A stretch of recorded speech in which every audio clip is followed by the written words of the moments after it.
right. Well, welcome so much. Welcome and thank you so much, everyone, for being here today.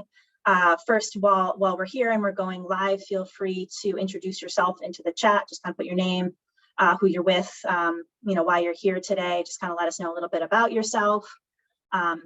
Like Hannah just mentioned, we've started recording, but once we move into what I mentioned, sort of our group discussions, pitch session, and breakout rooms, we won't record those. But this will be something you can look back on, especially to review kind of main and key points about the program. We'll obviously keep everybody muted at the beginning, but type any questions into the chat and we'll probably just handle them one-on-one or do them at the end. And we'll also reserve probably about 15 minutes or so, for questions. But again, this is a smaller group, so we can probably do a lot of them kind of as they come through. So definitely don't hesitate to put those questions in the chat or, pause us as needed.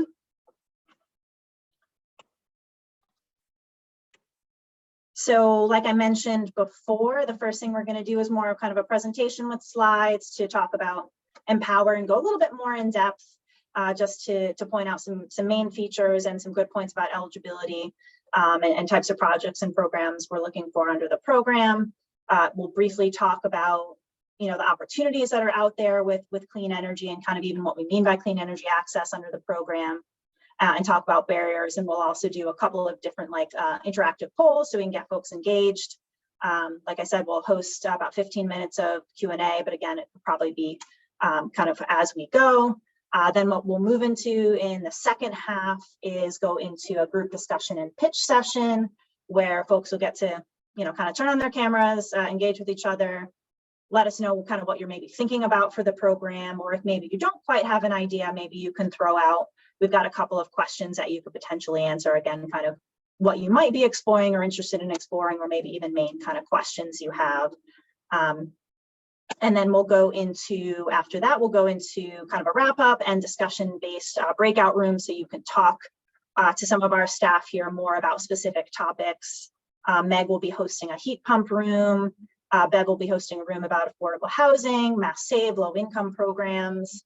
And we'll also have folks in the main room to answer kind of general questions and also talk about solar PV or kind of other broader topics. And kind of with that, if we find that we don't have maybe somebody that can answer certain specific questions that you're looking for on maybe a certain topic, we'll note that down and make a plan for getting you connected with who can.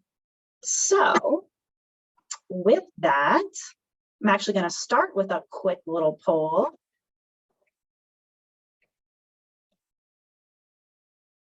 So I've just launched a poll, hopefully that worked, but we want to learn what your goals for this section are today.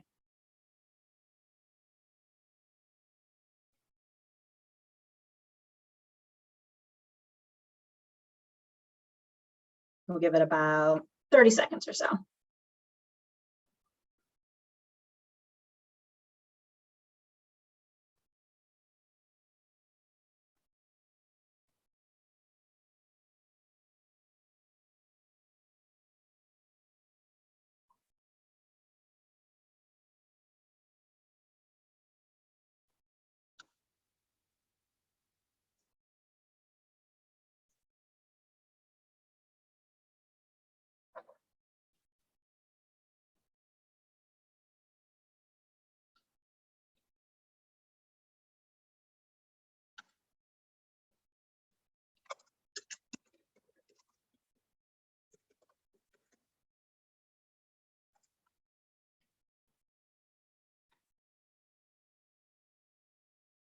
Great.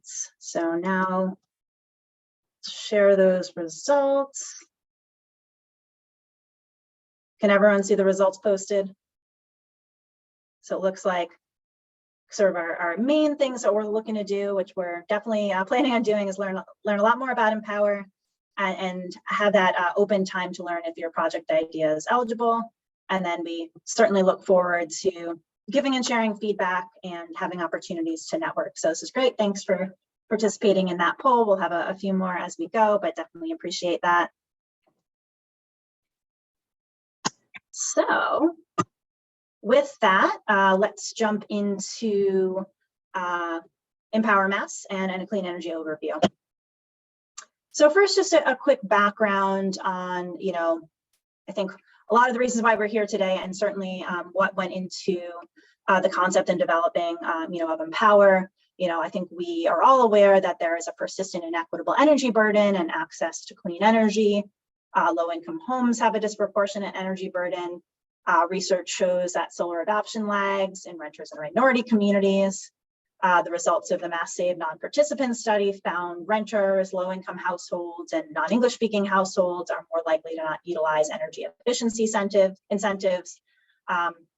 And we know we have these sort of big, broad, ambitious and important climate goals in the state and now, across the United States. But we know that from both a practical and a moral perspective, we need everyone to come along with us. So all residents need to be part of this, gaining access to this and also part of all these solutions. So one thing that we looked back on in the design of the program, sort of looking back on our community-based initiatives that we had launched for, probably the better part of a decade, our Solarize and Heat Smart programs that were, largely focused on, working, with the assets of the community to, drive down the cost of technologies and increase adoption. Those programs were very successful, but a lot of persistent barriers continue to come up, things like limited time, upfront costs, landlord-tenant split incentives, increased operational costs for technologies like heat pumps. And also because those are volunteer-led models, we were only reaching a subset of communities, and really we're learning that not all communities were well served by a volunteer-led model. But on the flip side, we know that communities and businesses have those ideas on how to expand clean energy, and that leveraging those relationships with those trusted partners really is key to success. So those were like a lot of the main things that we really wanted to take and bring forward with us into the next design of a program. So what are the goals of the program? Like I mentioned before, we want to provide access to the benefits of clean energy or meaningfully reduce energy burden for previously underserved populations in Massachusetts. Access to the benefits of clean energy, we're approaching in a very holistic way. I'm going to get into more specific details later, but hopefully this will give folks more of a sense of kind of what ideas can come or are eligible under the program, or kind of what we're looking to see. And the way we're hoping to, again, do and provide this access is to invest directly in communities and community-based organizations or those that are partnered with them, and crowdsource solutions for those program models or projects. We believe that these solutions definitely lie within the communities, and so that's why, again, I think you'll sort of see a key theme that community-based partner or meaningful engagement with communities is going to be key to any of these program models or projects.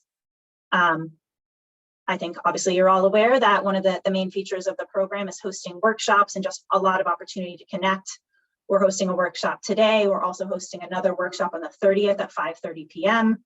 We'll talk about the different deadlines later on in the presentation, but we do have a fall and a spring deadline. And so we'll also host more workshops or maybe more kind of networking or pitch sessions, in the coming months as well ahead of that particular deadline. So the other two main features are, of course, the funding. We offer innovation and capacity building grants, which are more of an early stage kind of seed funding grant to do early stage work, maybe build organizational capacity. These grants range from $5,000 to $25,000, but if you've read the RFP, you'll also see that folks can be eligible for up to 50, and there's some specific parameters around how to become eligible for those 50. So if anyone has questions on that later down the line, we can talk about that. But there are some opportunities there. We also offer sort of that next stage implementation grant.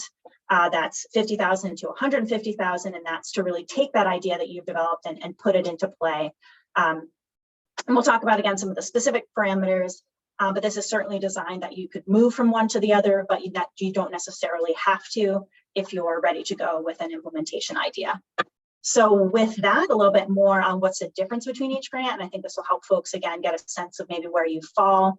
That innovation and capacity building grant is, again, it's this new innovative idea that you want to explore that still needs discovery, refinement. So like I mentioned before, it's more like a seed funding type grant to build towards a future program model or project through our grant, or also through other funding sources, depending on kind of what your end goal is. An implementation grant, on the other hand, is really just largely ready to go. but you mainly just need funding and maybe a little bit more support to make it happen. But I think maybe the one thing to note, and sometimes this is a little confusing, if your program model or project, the one that you want to implement, has a stage of kind of outreach and engagement to kind of do final refinement of your ready to go idea, that's definitely something that could be taken into account in the implementation grant.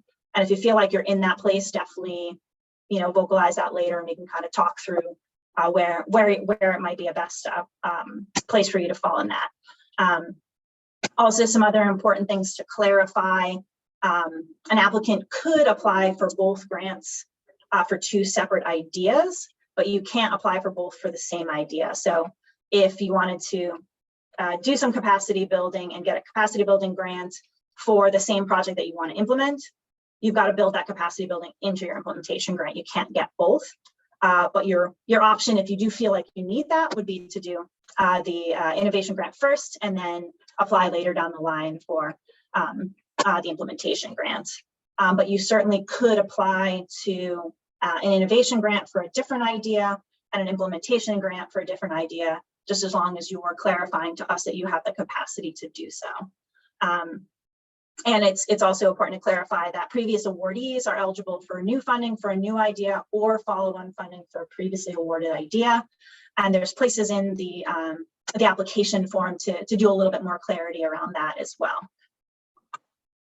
So eligible uses of funding. So we'll get into some specific details about each of these grants, and we'll actually also open up our awardee story map so we can run through some of the things that we've awarded previously to give folks kind of a sense of the range of things that we've seen and kind of the range of partners we've got actively engaged with the program right now. So again, innovation and capacity building, it's more early stage. Funds can be used for, but that certainly are not limited to staff time devoted to concept development and refinement, technical studies, costs for a grant writer, kind of other ancillary costs, accountant, lawyer, other professional services, or costs associated with ongoing community engagement, such as hiring staff to do outreach and engagement, again, which we think is really important, and important to clarify that funds to hire or pay staff are eligible under this program, whereas they hadn't been under previous iterations of kind of our community-based initiatives. Like I mentioned before, it can also build towards a clean energy grant or other related grant that's maybe not through MASSCEC, such as the Community First Partnership Program. And we also have some information on that program later as well. These funds are designed to be used more quickly and should be used within 2 years. The implementation grants, same parameters, just on a larger scale. And I think that probably the additional clarifications that are important on this are that these applications must present clear metrics for goals and outcomes. Again, these are ready for implementation and just kind of need that funding. Another clarification is that there is a 25% cap on capital costs, such as like solar PV installation, for example. So the way that would work is if, let's say, you had a total budget of $150,000 for an implementation grant that you were asking for, but did say want to put some of it towards maybe some rebates towards installations or a single installation, you would be limited to $37,500, which is that 25%. So whatever it is, it would be the 25% over the total budget you're proposing, not necessarily the total budget of a feasible installation, for example. I'm sure there'll be questions around that, so we can definitely touch base on specific examples later on as well. These funds are designed to be a little bit more long-term, but also should still be used within 3 years. Again, your program model or project certainly does not have to last that long, but you are eligible to use those, especially if different things come up. So I actually think with that, I'm going to go ahead and stop my screen share because I want to pivot over to our website to give folks more of a sense of what we've seen underneath the program so far. So I'm going to reshare my screen here. Can everyone see the website? Yes. Thank you very much. Depending on how long you've been engaged with us, one of the things you might also see is that we have a brand new website. We're working on some videos to help guide folks through our website. I won't spend a ton of time telling you all the different features of our website, but you'll certainly see them as I scroll, so bear with me as I scroll, but definitely feel free to visit it. There's a lot of really fantastic information on here, and really, I think, tons of information on as to help you get to what you need to learn about the program. But I want to take us to our awardee map. And this is a great tool to get a sense of who, just quite simply who we awarded, but also get a sense of sort of the varying types of program models or projects. And I'm just going to run through a few, again, to outline some of the range of what we've seen, range of types of organizations we've seen. And I'll also point out some of the features of this and the type of grant that these folks got. Let's give it a second to load. All right. So basically what you can see on our story map is it's pretty fun and interactive, although I'm sure it probably takes some good bandwidth, so sometimes it probably takes a second to load. But what we have here is pins representing all of the headquarter locations of who we awarded funding to. This may not always be representative of kind of where they're operating, but it's we need to kind of drop those pins somewhere. But the way this works is you can either click right there, okay, and it takes you right to whoever is operating out of that particular headquarters, or if that's who's getting the funding, it'll drop you right to where you want to go. Or I'm going to go back. Oops, sorry about that. Or you can use, oops, sorry. My computer is not agreeing with me right now. There we go, sorry. You can either click right on a pin, sorry about that, or hit that X to get out of it. Or you can use kind of the sidebar here to click directly on a project. So the first one here, we have them in alphabetical order. This is an implementation project. This is a good example of a program that is also engaging with the Community First partnership program as well through MASSCEC. This is also an example of a pretty large partnership. We've seen a lot of that under the program. And I think, and this is something that we'll go over a little bit more in depth when we talk about kind of partnerships and eligibility parameters. There are definitely some stipulations around why we want to see partnerships, especially if you aren't that sort of hyper-local community-based organization, because again, that's kind of one of the main kind of focuses of the program. So All in Energy is the lead on this and is partnered with Groundwork, Resonant, New Ecology, and Valley Home Insulation. They're doing a bilingual clean energy clean energy and energy efficiency outreach program. They're doing it actually in the Merrimack Valley and North Suffolk area. And again, a lot of it is largely focused on engaging with the work of the MASSCEC Community First program. And so again, this is an implementation grant, and they're operating probably on like maybe a year and a half kind of time frame. I think what's also important to show, and that what you can find in all of these as you start scrolling through, is there's an application excerpt so that you actually can see what folks proposed to us in their the different sections of their proposal. So their sort of narrative, their budget, kind of what they're going to be up to. So we definitely encourage folks to take a look at those. I won't scroll through it right now, but you have those available for every single one of our awardees. So you can really read more in depth on who folks are partnered with and what they're up to. And we think that's really valuable to get a sense of the range of programs. I'll run through maybe just a few more, because even just this sort of alphabetical order here gives us quite a few good examples of different types of projects. So Browning the Green Space is partnered with the Benjamin Franklin Institute of Technology. This is an early stage innovation grant. Basically what they are doing is student outreach and recruitment efforts, training and professional development to get folks and new students engaged with BFIT's new Renewable Energy Technology Associate's degree. So a lot of what they're doing is learning, engaging, doing events, recruiting students, and learning about how they can get folks engaged with this particular degree at BFIT. So this is like a totally different approach. They're kind of doing early stage work to actually work more towards workforce development, but in the clean energy field. So this is a good example again of that early stage grant. And maybe I'll pick maybe one more here. This is a good example of an organization or sort of sets of organizations that got both styles of grants for us. I think that's kind of important to point out. So Codman Square, along with All in Energy, and I think probably a few other partners at this point, is doing an energy ambassador program.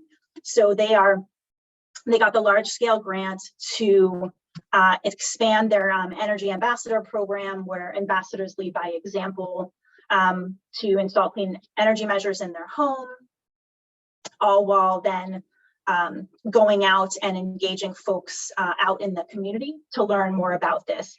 And this is tied to their home repair grants. They were forgivable. I'm sorry, they were loans that folks had to repay, but if they agree to become an energy ambassador, they're making the loans forgivable. So it's a really good way to get folks to help sort of fix their homes, put them in a good position to actually get clean energy, and then repay it by getting more folks engaged with clean energy and also with that program.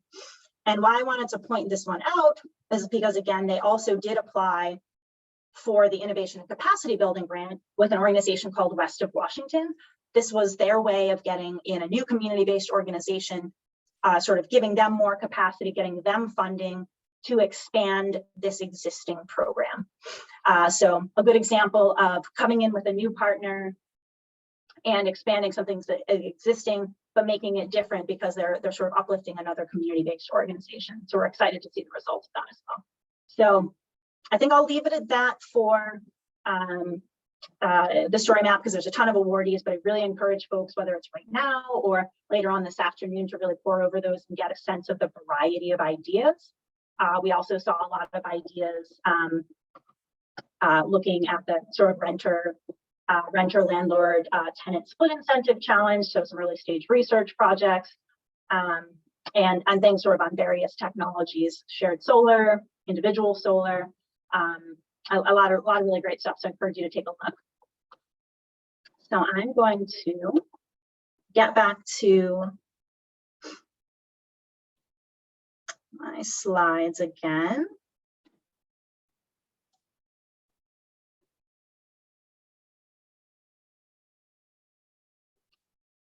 Sorry, one second.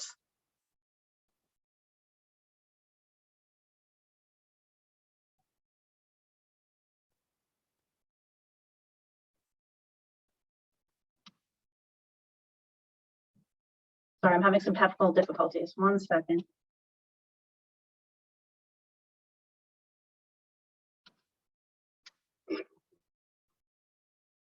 There we go.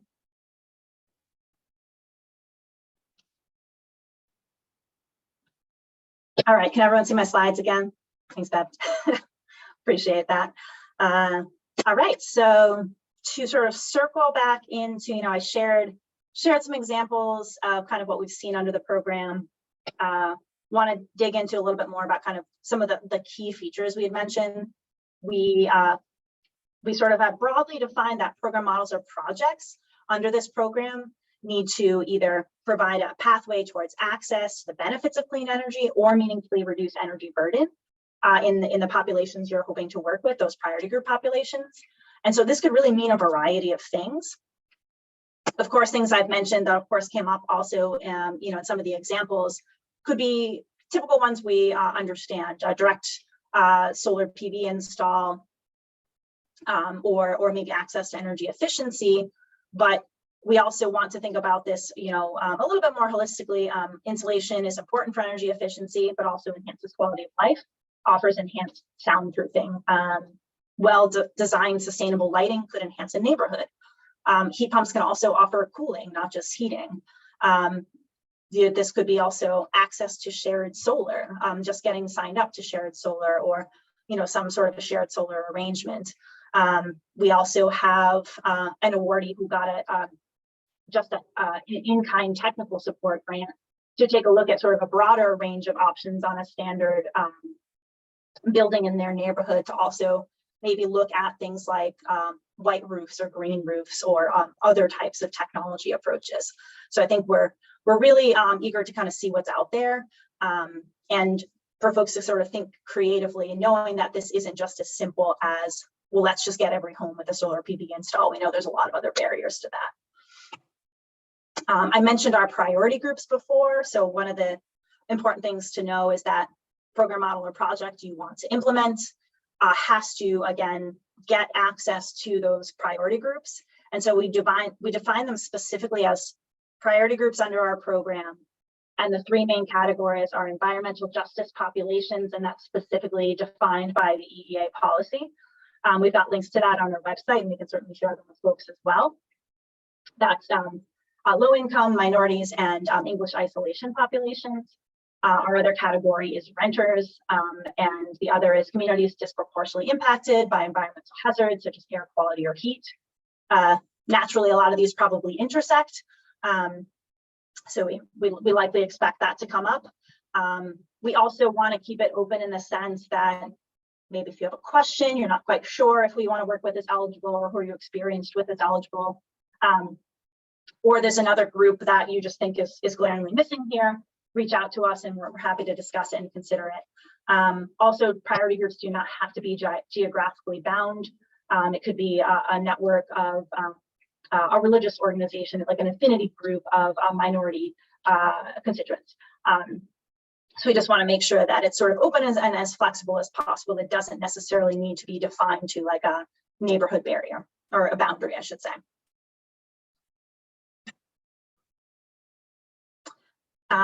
So, oh, actually, I see actually, I'm going to pause here. So I think there's a big question that came through from Megan. Asked, we help renters become homeowners. Could that count as serving this priority group? Yes, I definitely think that would count. And in terms of target applicants, who want to see, come through the program or apply to the program, we do also keep that very open with just some minor stipulations. So we do want to just reach everyone. Anyone who wants to do this work and engage in this work, we want to work with as well. We are especially targeting community-based organizations with a demonstrated history of working with a priority group populations. We think that's really critical to the success of any of these program models or projects. But nonprofits, individuals are also eligible. And then municipalities, including MLP communities, and other for-profit entities, let's say a clean energy installer or implementer or a financial institution. Those latter two, so the ones with the asterisks there, must partner with a community-based organization to be eligible to apply. That's definitely an important feature to understand about the program. So do I need a partner? We'll kind of hit this home a little bit, but if you can say that you aren't a group with that demonstrated history of working with that specific priority group population, it's likely that you're going to need that partner that has. Nonprofits and individuals, like I mentioned, are definitely eligible without a partner, but you should definitely still consider a partner if the above statement applies to you. So if you still feel like you don't quite have that history, but again, maybe know somebody that does. And I think in a lot of ways, we just really encourage those partnerships because we think it just makes these proposals and programs stronger. It's also possible, we've had some instances where maybe a community-based organization or someone with that strong demonstrated history might actually be a for-profit agency.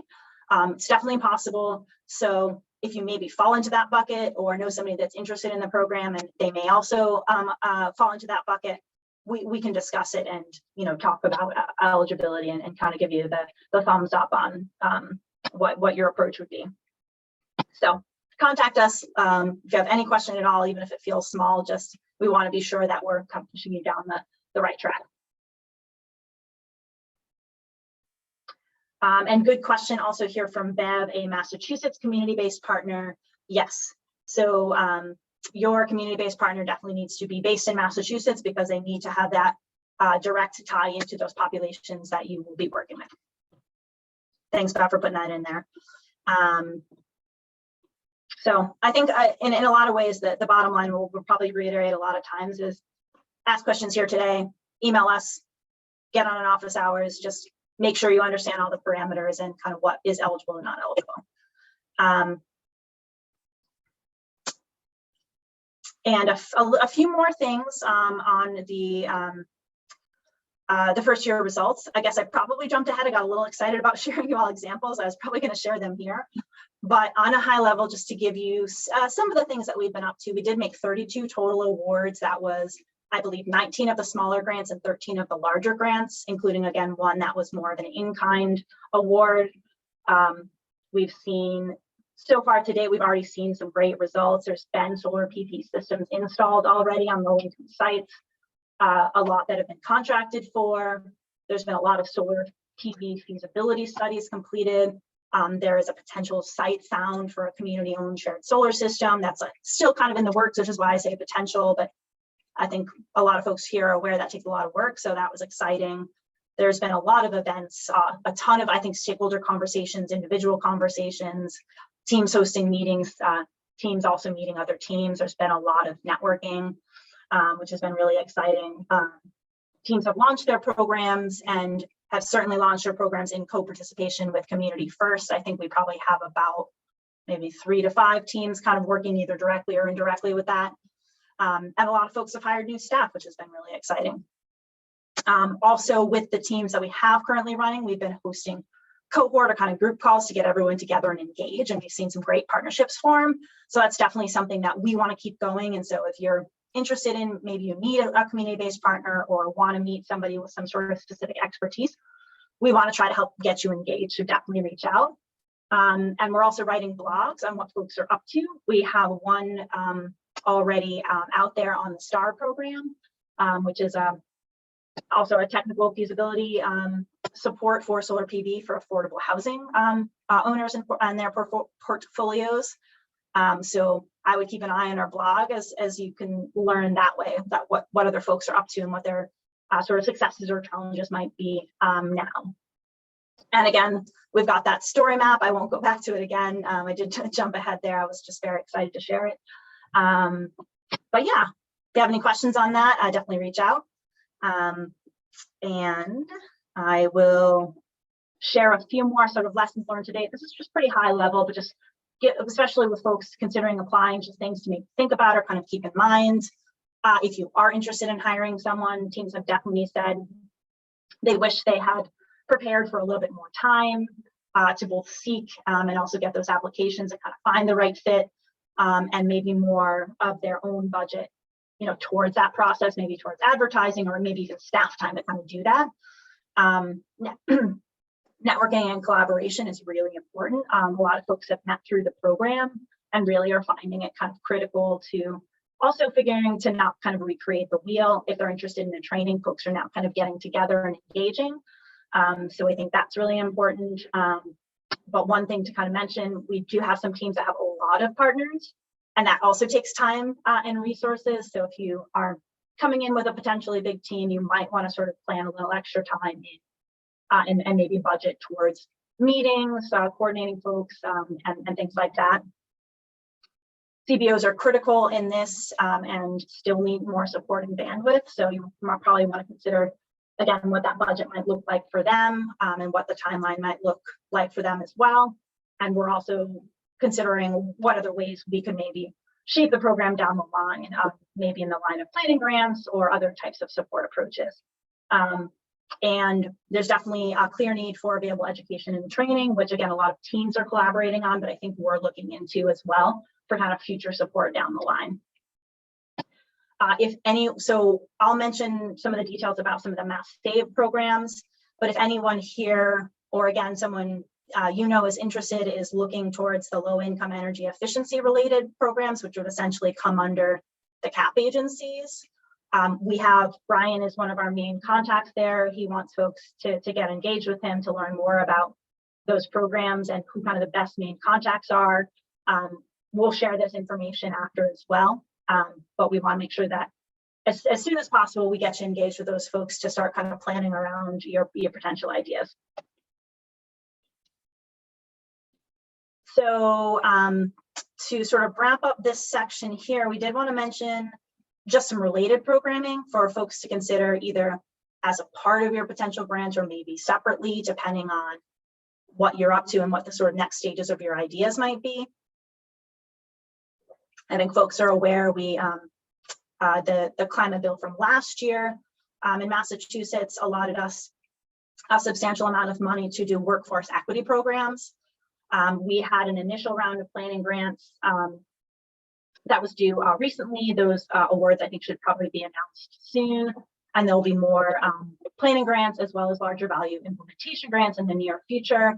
And these are for sort of a variety of things. So I would encourage you to visit this website and kind of see what these different planning grants, implementation grants, and other types of grants are for underneath our workforce equity programming. Our internship program, I mentioned this to a few folks earlier, but that is still open. So we encourage folks, if you're, again, a Mass-based entity and want to get the support of an intern, it's a great program to get you some extra assistance, you know, during the stage of a student's semester. Like I mentioned a few times before, MassSave Community First Partnership Program, we're definitely seeing a lot of teams really interested in this program and using our funding to supplement their work there. And to sort of give a little bit more clarity around that, MassSave Partnership Program is an outreach and education program. They're leveraging kind of the local knowledge, trusted relationships to increase awareness and participation in their offerings. There's up to $60,000 available per year. And one of the features of that program is funding that is directly allotted to an energy advocate. That energy advocate is part-time under the program, and a lot of teams have used our funding to make that a full-time position, and so far to really good success. And so we think that's a really great sort of synergy between these programs, and so we wanted to make folks aware of that if that's kind of the direction you wanted to go. There is a second cohort of this program, or sort of their second year, launching this fall. We've got contact information for those for that program as well. MassSave also is now offering a new community education grant, which in some ways is you know, maybe similar to our sort of early stage grant. They want to increase awareness and access to these programs and just really provide efficiency-focused educational and culturally relevant opportunities. So funding starts at around $5,000 per year. There's the two deadlines. There's one at the end of this month and also one mid-September. I'm sorry, mid-October. So it's a similar timeframe to our first round of grants. We've got some great contact information here as well if you are curious about those, or those folks will be on our August 30th call as well if anyone's interested. I will only touch base briefly on these because we're still learning, I think, just like everyone else is. But we know that there could be a lot more great stuff to come and support for a lot of your ideas down the line. We know that the Inflation Reduction Act has really a lot of great key features, you know, continuation of tax credits, et cetera. We also know that our most recent climate bill did things like raise the net metering cap for residential size systems. It made modifications around the single parcel rule, which has been a barrier for a lot of organizations. There's also a lot of other features in that, but those are kind of two we wanted to highlight. And again, basically just mention that we're still learning just like everyone else is, but we do hope to have more information and try to make sure that we're sharing that with everyone, or just helping you learn more about where you could go with kind of your ideas. So a quick note on our timeline here. We launched a program at the end of July. We're offering 2 deadlines for both grants. That's important to clarify. So everyone has an opportunity to apply for either the small or the large in the fall, due October 21st, or, you know, sort of 6 months after that on April 14th, 2023. Again, I've mentioned these workshops already, 2 workshops now, probably more, or maybe differently styled ones ahead of the next opportunity. But again, just good for folks to know that there are multiple opportunities, especially if you wanted to maybe do an early stage grant and then come back later for a larger stage grant. What we also did want to point out is we are offering a one-time application review. This is entirely optional, but this is based on some feedback we got from teams that wanted a little bit more sort of checking the boxes as they were writing their application, in the sense of really understanding that after they've wrote out their narrative, are they really eligible? Does their program model or kind of idea meet the parameters of the program? So you do have an opportunity for us to kind of take a review of that and give you the go ahead and say that you're on the right track. This is also an opportunity that we might be able to sort of take a step back with folks and say, you might want to consider the different grants. So it'll be a good opportunity to catch that if you aren't still quite sure, but really want to kind of write out your application and narrative. So first deadline for that is September 16th. We'll take about 2 weeks to look at those and get back to folks by September 30th, about a month ahead of that deadline. And then we'll have a similar timeline ahead of the second round of grants, again, much further down the line. Just a quick reminder on our support. We've got that application review, office hours, one-on-one sessions, lots of content on our website. We're really excited and happy to make introductions, or you can get ahead on the Slack channel and see what's going on there and engage with folks there as well. We've got, I'll plug our upcoming office hours. I think you'll get a lot of questions answered here today, but we'll continue to host them on kind of Mondays and Tuesdays, or a handful of times each week up through the next deadline, and then we'll do more after that as well. But just wanted to refresh folks on those upcoming dates if you did want to also maybe encourage somebody else to go ahead and sign up. So with that, I did see some questions in the chat, so maybe I will just pause quickly to answer a few questions. Would a house of worship count as a community-based organization? Yes, they would count as a community-based organization. Can a grantee be awarded back-to-back capacity grants if they are still building the program, or is the goal to go from capacity to implementation? Great question. I would say that it could certainly be dependent, but it's possible. So I think if you have like some specific things that you want to discuss or thoughts around that, we could discuss that more directly. But you definitely could if you still need to refine an idea, build capacity. So you could apply maybe in the fall and the spring to work towards something next year. But yeah, good to talk through. But yeah, both are definitely possible to either go and do a couple of capacity building and then move towards implementation. But yeah, so good question. Bernana also asks, how does an individual apply for an internship? I don't know the answer to that question. That's a great question for Bev. Bev, do you want to either maybe jump in, or you guys can connect later? Totally up to you. Yeah, our internship program, so employers apply to become eligible employers. Students put their resumes in, and it's really up to both parties to sort of match. So an employer can also go recruit someone directly and have them put their resume in, but all a student needs to do to apply is to go to our MASSCEC internship student portal and just, some basic information and a resume and sort of what areas of interest they have. I would say most students, there's probably 7 resumes for every pairing with an employer. So it's always good if a student really wants to line up with an organization to be talking to that organization in advance. And honestly, a lot of employers don't realize that they're eligible. And so a student coming in the door for an informational interview saying, hey, there's this program that'll pay $18 per hour for me to come work for you is a really great way for us to get new employers involved.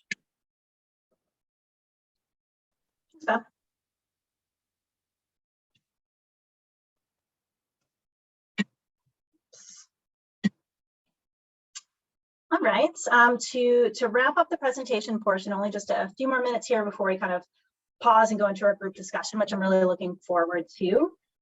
We just wanted to kind of like sort of building off of what we mentioned, kind of clean energy access or energy burden reduction, just give kind of a refresher, especially maybe for folks who are less familiar with kind of the range of solutions.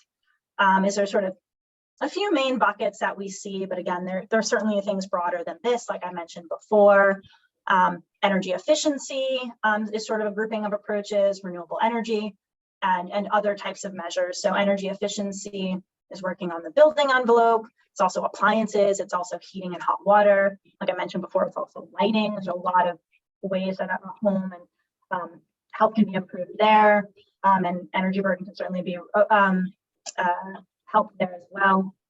Various renewables, solar hot water, solar PV, community or shared solar. other measures like energy storage or electric vehicles. There's really a wide range of things that I think in a lot of ways, a lot of these maybe can be combined or considered to be combined as well. We also know there's a lot of barriers. We know that there's a lot of these I mentioned already, high upfront cost, renter split incentive, low credit scores, on the business side, customer acquisition challenges, renovations needed to support clean energy. That's something that ambassador program is really trying to address. Lack of available space. That's probably for PV, right? Lack of knowledge, lack of seeding. So a program like a Solarize in a lot of ways is kind of seeding. Somebody sees something in a neighborhood and their neighbor has it, they're more likely to consider it. But there's certainly a lack of seeding, particularly in low income and minority communities. There's also a lack of representative workers in the industry. It's probably not limited to this, but these are a lot of the ones that we're aware of that we want to hopefully to continue to try to address or maybe see as potential opportunities. So with that, to get us starting to potentially think about our discussions and our ideas, I wanted to launch another poll. So that the first poll I'm going to launch to get some folks' feedback on is, what's the most persistent barrier to accessing clean energy that you feel is most important to address?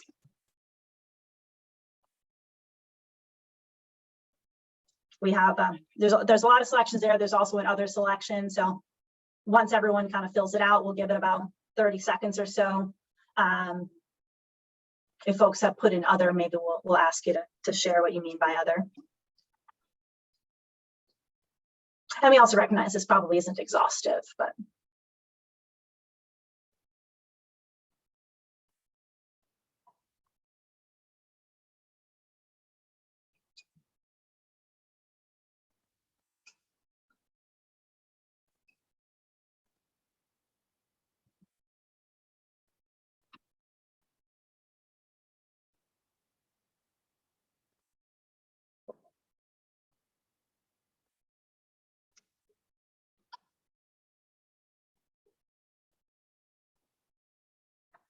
We'll give it about 10 more seconds. You can definitely select multiple in these, or you should be able to anyway.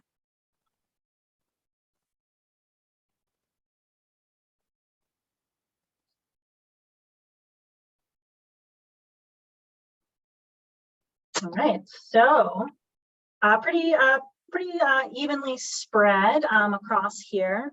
Definitely support for all of these challenges or agreement that they are barriers, although the top ones sort of across the board: access to financing, lack of diverse representation in the clean energy industry. That's certainly something that we'd love to see projects on, or especially our workforce development equity programs are looking towards.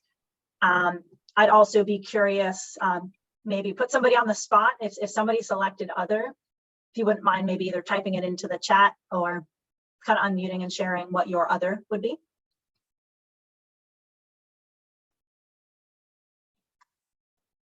Yes, I was just thinking that access to financing, it sounds limited to access to funds, which is slightly different twist on the same thing. You might have no capacity for financing. That's great. Thanks, Megan.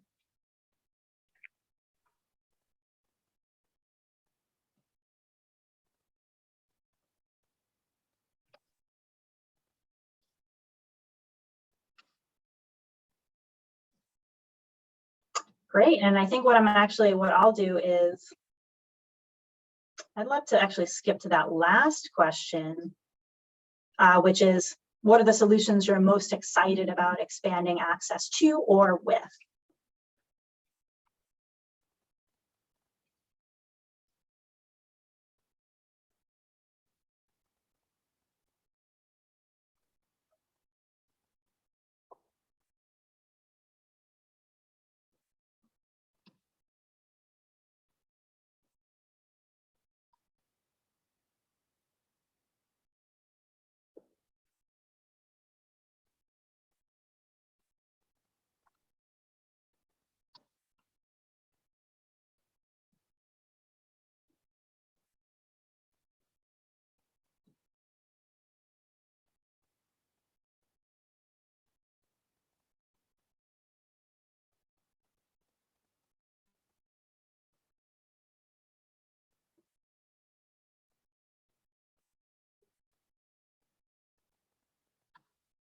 And we'll give it about 10 more seconds.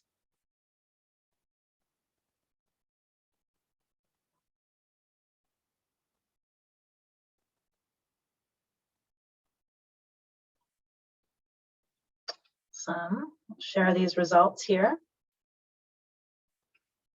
So certainly excited about solutions across the board, including some combination. By far and away, energy efficiency. So glad we've got Deb on today to help folks later on kind of talk about the opportunities there. And you know, actually, it's interesting. I think in one of our last sessions that we did last year, I think by far and away, some combination was the top choice. So interesting to kind of see the shift here in a kind of a smaller group. And I'll certainly open up and put somebody on the spot to see who put in something we haven't mentioned yet, maybe what that is.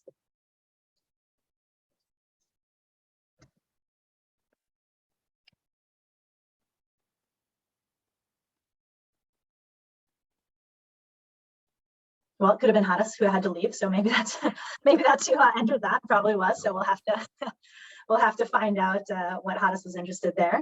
But great, appreciate everyone's participation on that. I think this is really going to lend towards a good discussion.